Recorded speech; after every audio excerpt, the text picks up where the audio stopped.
Hi guys, welcome to ITR Expert again. The Excel special of the day is if, a logical function used to automate spreadsheets.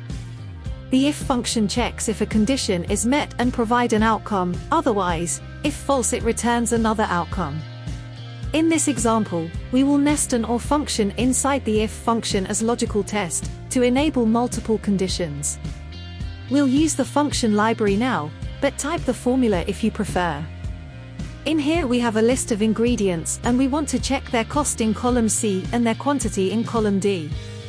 In column E, we want to return the names of ingredients that cost less than £3 or that are available, so quantity higher than 0. Let's start. Select D6. Go to the Formula ribbon. Select the Logical Function drop-down, select if. As logical test in the first box, we use a nested OR function. Let's type OR, open bracket, C6, smaller than 3, comma, D6, higher than 0, close bracket.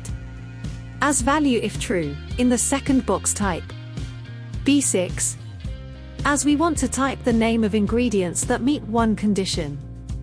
As value if false, in the third box type open and closed quotation marks, as we want to leave the cell empty when the conditions are not met, and press OK to finalize the formula. Then select D6 and apply the formula to the whole column using the fill handle. How you can see, it is possible to type a nested formula inside the logical test using the formula wizard. However, with time you may find easier typing the formulas directly in the cell. In that case, don't forget to use the quotation marks and the commas when needed. You can see the syntax in the screen, so keep practicing. There you go. Follow us for more and write any special requests in the comment. If you like this video, please hit the thumbs up. Subscribe to the channel and click the notification bell. Thank you.